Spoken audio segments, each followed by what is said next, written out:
रोशनी, अब तेरी शादी की उम्र हो चुकी है। सब तेरे लिए लड़का देख रहे हैं और तू है कि 8-9 बजे बिस्तर से उठ रही है। मम्मी, क्या आप भी सुबह ज्ञान दे रही हो? सोने तो दो कम से कम। क्या करें, अब तेरी हरकतें ही ऐसी हैं। चल अब बिस्तर छोड़ और मेरे साथ खाना बनाना सीख। नहीं, मैं नहीं बना रही खाना वाना। आप प्लीज जाइए ना यहाँ से। रोशनी की बातों से निराश होकर निशा वहाँ से चली जाती है। निशा, तुम रोशनी को घर का कामकाज क्यों नहीं सिखाती?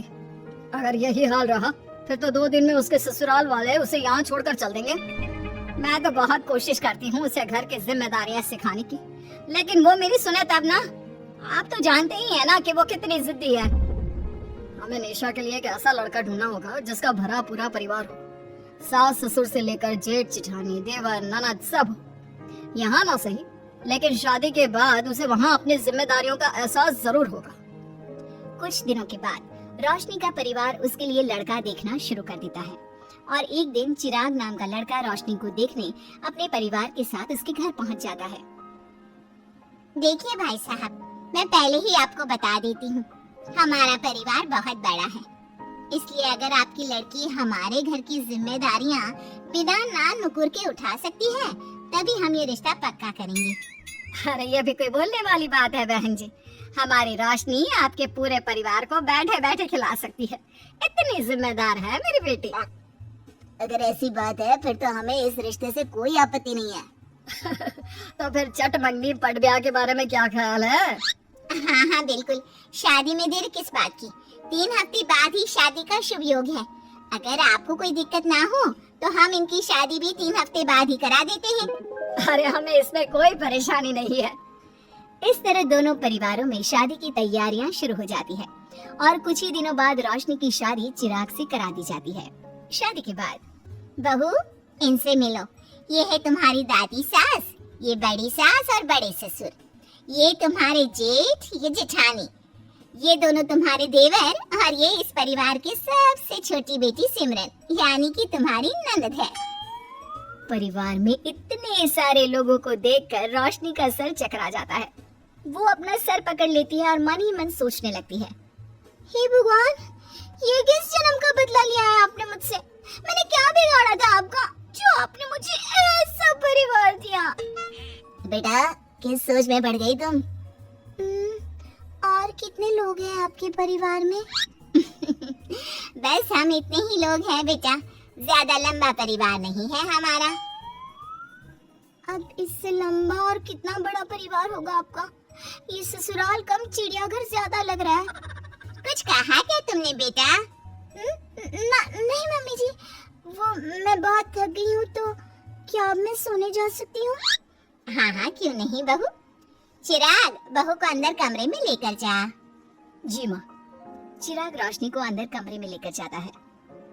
चिराग, मुझे यहाँ नहीं रहना, मुझे अलग रहना है। ये तुम क्या बोल रही हो रोशनी? अभी तो आई हो तुम और अभी अलग होने की बात कर रही हो। परिवार वालों को पता चलेगा तो कितने दुखी होंगे वो लोग। मुझे नहीं मतलब किसी से, और इसे तुम परिवार कहते हो? ये परिवार कम कोई गली मोहल्ला ज्यादा लग रहा है। रोशनी, अभी तुम नई हो इस परिवार में, इसलिए शायद तुम्हें ऐसा लग रहा है। कुछ दिन में आदत हो जाएगी तुम्हें। चिराग की बात सुनकर रोशनी अपना सर पकड़ लेती है। आपको समझाना तो दीवार में सर पटकना है। मैं सो रही हूँ, लाइट ऑफ मत करना, मुझे अंधेरे में नींद नहीं आती। इतना बोलकर रोशनी बिस्तर पर लेट जाती है। रोशनी को देखकर चिराग का मुंह खुला का खुला रह जाता है। वो भी पैर पटकते हुए बिस्तर के दूसरे कोने में अपना मुंह मोड़कर सो जाता है। अगले दिन, देवरानी जी, आप उठ भी जाइए, सुबह के 6 बज चुके हैं। सोने दो ना मम्मी, क्यों परेशान कर रही हो? देवरानी जी, मैं आपकी मम्मी नहीं जेठानी हूँ। सुबह सुबह क्या मजाक है मम्मी?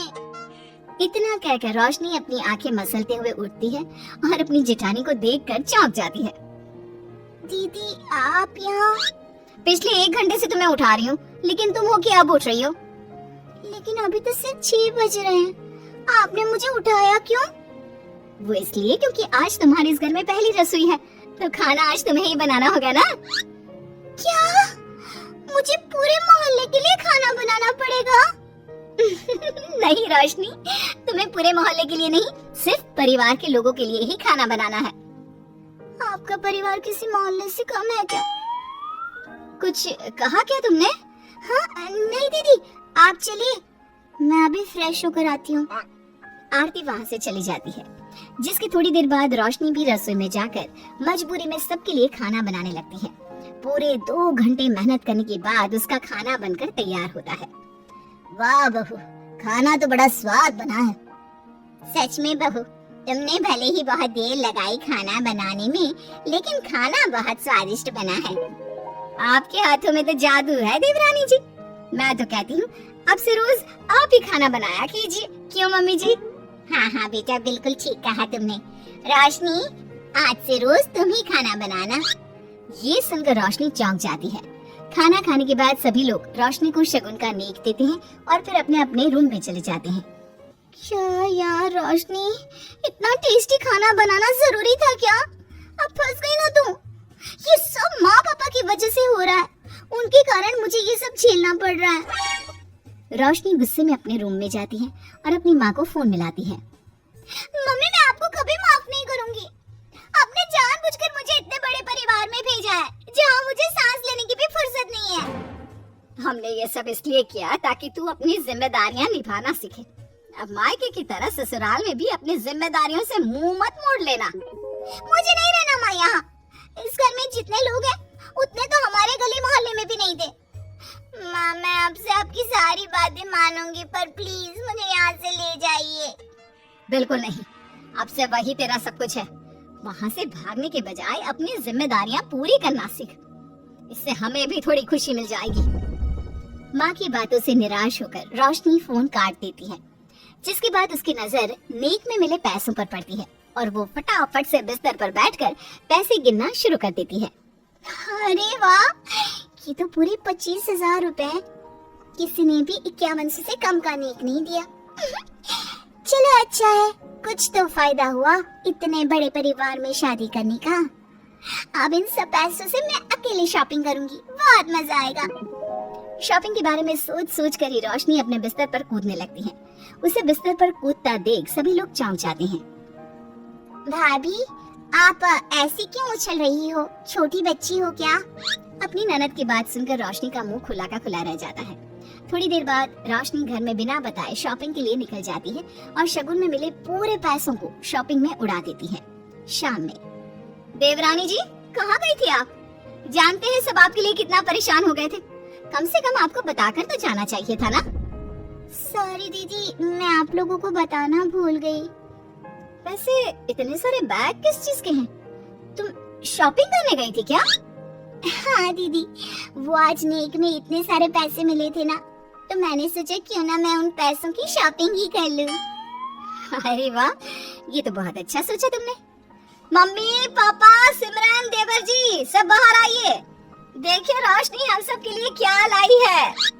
रोशनी कुछ समझती उससे पहले ही वहाँ सब लोग आ जाते हैं। क्या हुआ आरती बहू, क्यों चिल्ला रही हो? अरे देखिए ना माँ, रोशनी हमारे लिए शॉपिंग करके आई है। वो देखिए, रोशनी हम सब के लिए कितने कपड़े लेकर आई है। आरती की बात सुनकर रोशनी के पैरों तले जमीन खिसक जाती है। उसके मुंह से एक शब्द तक नहीं निकलता। सच में भाभी, आप कितनी अच्छी हो। बेटा, हम सबके लिए तुझे खरीदारी करने की क्या जरूरत थी? अभी तेरी नई नई शादी हुई है, तुझे अपने लिए लेना चाहिए था ना। एक काम कर, ये सारे कपड़े तू ही रख ले, किसी को कुछ देने की जरूरत नहीं है। चलो, कोई तो समझदार है इस घर में। वाह भाभी, कितनी सुंदर ड्रेस है। ये शॉर्ट ड्रेस मुझे पता है आप मेरे लिए ही लाए होंगे, है ना? इसे मैं रख लेती हूँ। माँ, रोशनी इतने प्यार से सबके लिए कपड़े लेकर आई है, हमें मना नहीं करना चाहिए। तू सही बोल रही है बेटा, उसका मन रखने के लिए मैं ले लेती हूँ 1-2 साड़ियाँ। रोशनी झूठी मुस्कान लिए खड़े होकर सब देखती रहती है। देखते ही देखते उसके लाए सारे कपड़े घर वाले आपस में बांट लेते हैं और अब सिर्फ एक रुमाल को छोड़कर उसके पास कुछ नहीं बचता।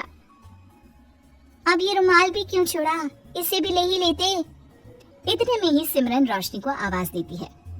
भाभी, वो गलती से रुमाल रह गया है, क्या वो मुझे मिल सकता है? रोशनी वो रुमाल भी सिमरन को दे देती है। इतनी मेहनत से मैंने ये सब कुछ लिया था, लेकिन इन लोगों से मेरी खुशी बर्दाश्त नहीं हुई, कुछ भी नहीं छोड़ा। थोड़ी देर बाद रोशनी का पति भी वहां आ जाता है। मैंने सुना है आज तुमने सभी के लिए खरीदारी की है। तुम मेरे लिए कुछ लेकर नहीं आई? बस फिर क्या था, इतना सुनते ही रोशनी का पारा हाई हो जाता है और वो चिराग को घूरने लगती है जिससे चिराग डर के मारे वहां से खिसक जाता है। हाय रे, फूटी किस्मत मेरी, जो ये जॉइंट फैमिली मेरे मत्थे चढ़ी।